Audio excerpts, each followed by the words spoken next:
Thank you so much for the opportunity to present and share some ideas and thoughts on African swine fever epidemiology from a global context, sharing some of the challenges and recent developments. So, as you probably are aware of, African swine fever has been spreading consistently since 2007 throughout the world. And African swine fever is a disease that traditionally has been confined to sub-Saharan Africa, with only some incidental incursions in different geographies. But since 2007, we have seen a change in the epidemiology of the disease, initially reaching countries in Transcaucasia, eventually reaching Russia, and from there, Eastern Europe, Western Europe, Far East Asia, China, and Southeast Asia.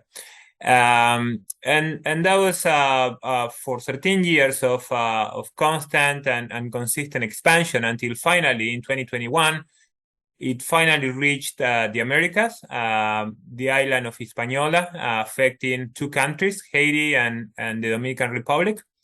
And after affecting the Dominican Republic, the disease has spread consistently within the Dominican Republic as well. And the map here shows the distribution of the disease as of May 2022.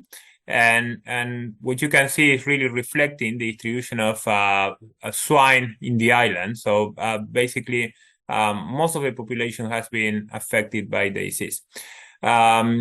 And most importantly, one important factor is that since 2007 and since this expansion of African swine fever worldwide, no country has been able to eliminate the disease once it reached the domestic peak population. So it shows how difficult it is, given our current understanding of the disease and the tools that we have available to eliminate the disease once it enters a country.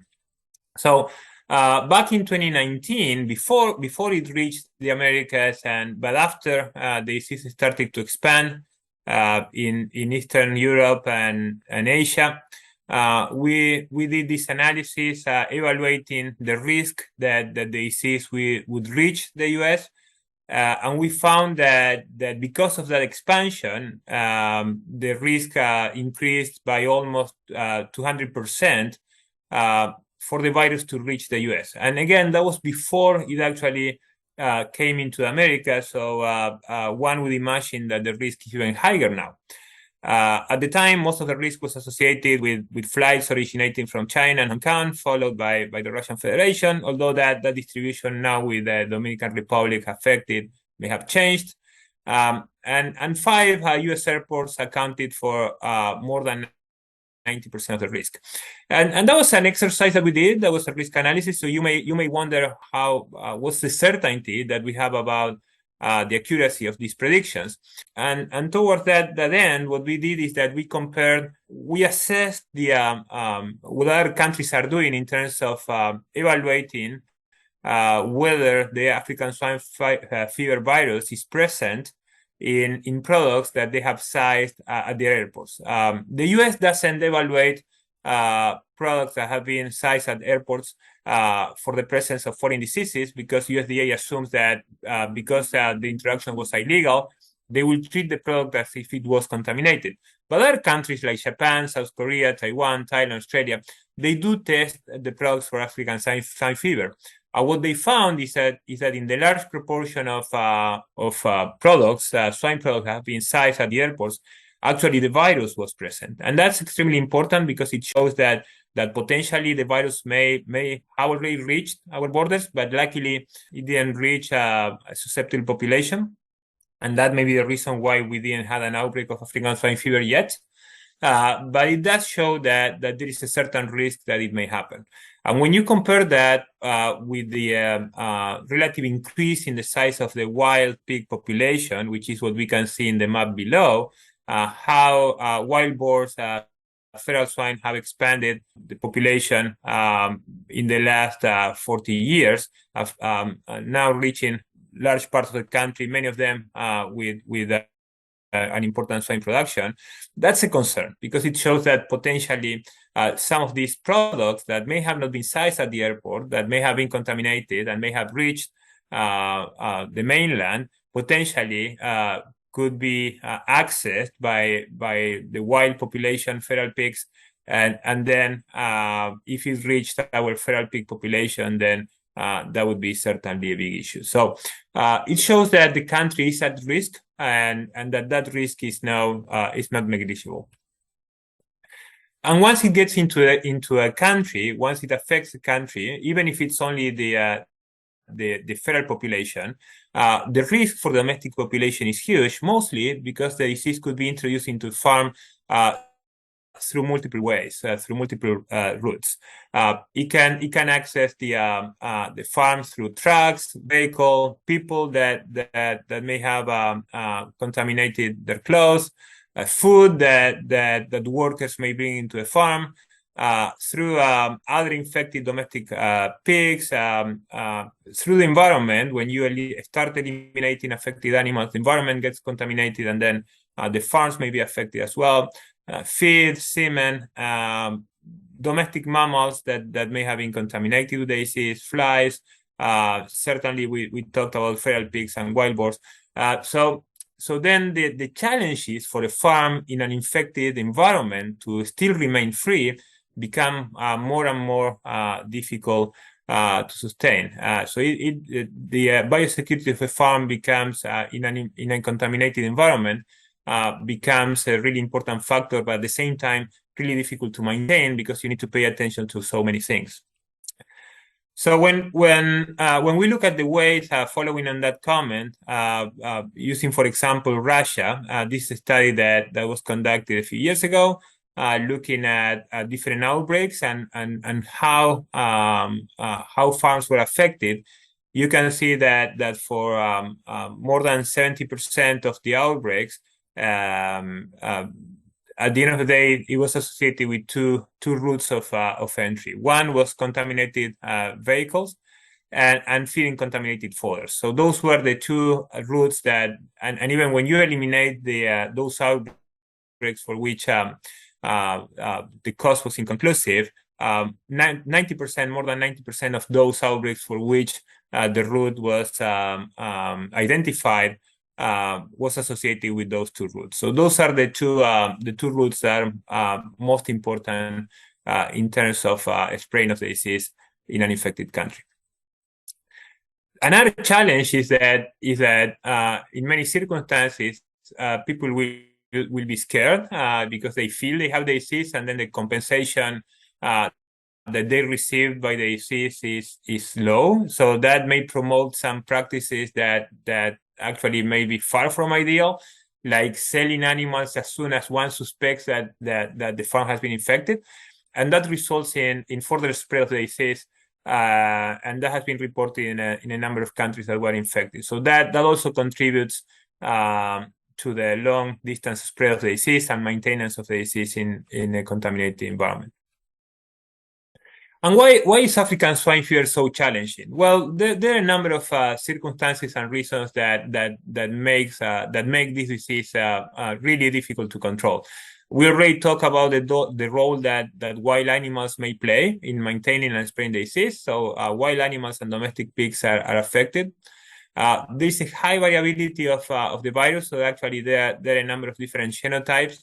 Only one of those has actually caused epidemics outside Africa since 2007, but still there are 23 genotypes. So potentially, if there was a new incursion coming from Africa, it could be a different virus strain that could affect the country. So when you look into that high variability and the fact that the virus doesn't raise good immunity, it has become really challenging to create or to develop an effective vaccine. So even though there are hopes now that there may be a new vaccine coming soon and available, as of today, there is no vaccine available. We talked about the risk of spreading the disease through animals that don't show clinical signs and also through swill feeding. In some countries, ticks and carrier animals also play a role in spreading the disease. And the two main important factors in terms of persistence of the disease are related with the environmental resistance. So the virus can actually remain in the environment for an extended period of time, including resistance to freezing conditions. And also the fact that the disease is really difficult to diagnose in the field because it resembles the clinical signs of other diseases. And we're going to talk about that in a minute. But there is a risk that if we get infected with African swine fever, we may think that it's something else, and it will take some time until we finally realize that it was African swine fever, and by that time, the disease may have spread through the country. So those were factors that really influenced the recent spread of the disease. In addition to that, we have seen after the infection of China, we have seen new challenges emerging. One is the new attenuated strains. We're going to talk about that in a minute, but basically these are strains that don't show the typical clinical signs of the disease that will result in infection that in which the animals will not show the typical signs of the disease. Then there was also issues with illegal or legal use of vaccines that complicated the epidemiological scenario because now it's becoming more difficult to know what are the animals that were vaccinated, what are the animals that were infected, and also sometimes the vaccine didn't protect against the disease. So actually there is a suspect that in some cases even have resulted in further spread of the disease. And then finally, the other recent challenge is that with so many countries being affected, there is a large amount of virus circulating all around the world, which increases the risk of being infected, as we mentioned before. So what about the clinical manifestation of the disease? As I mentioned before, one of the challenges we have is that the new strains don't result in the clinical manifestation that we would have expected of the disease. So the disease actually resembles what you may expect with other infections, like, for example, Perez, porcine reproductive respiratory syndrome. So when you see, this is a farm that we had a chance to evaluate in the Dominican Republic, and at the time it was the largest farm that was affected with 1,300 sows. After this event, there were largest farms that were affected. But at the time, this was the largest farm. And what happened was that it started with repetitions on day one. 2 weeks after that, more or less, they started to see some abortions. More or less 2 weeks after that, there were a few sow deaths, between 5 and 7 per day. And then 1 month and a half after the event started, suddenly there were 150 sows that died. And then a couple of weeks after that, most of the sows in the farm died. So as you can see, there is a slow progression of the disease at the beginning. It takes time to realize that there may be something going on. And when that happens, when you realize that actually there may be an issue in the farm, it's normally too late. And also the disease has spread because you have been moving animals, personnel has been moving, trucks have been coming into the farm and leaving. So the disease has spread. By that time, the disease has spread and affected a number of other farms. So that has been particularly challenging with the new strains of the disease. This is another example. Farm with less than 500 sows started on day one with fever and gestation. Day two, one sow dies with certain signs of cyanosis. Day three, abortion of a few sows. Day four, 20 sows that died, and then you start thinking that there may be something going on. But then they treated those animals with antibiotics and antibiotics. And then 1-2 days after that, the signs of fever disappear, and the animals seem to get back to normal production, which is extremely it's a high concern because that farm is infected, and that farm is actually spreading the disease. And then finally, a few days after that, the disease was confirmed, and the animals were sacrificed. But as you can see, if that diagnosis was not done, if that farm was maintaining production, then we may have not realized that the disease was there, and then the farm keeps spreading the disease. So it's really challenging because of the problems that we have with diagnosis. This is the way it looks like. And as you can see, there are other diseases that are present in the US that may confound the signs. And those particular hemorrhagic that you may see there in the liver are not always present. So it's relatively easy to make a mistake and think that it may be something else. So in summary, why should we be worried about African swine fever? Well, first of all, the direct and indirect economic impact. If a farm gets affected, eventually all the animals will die in the farm.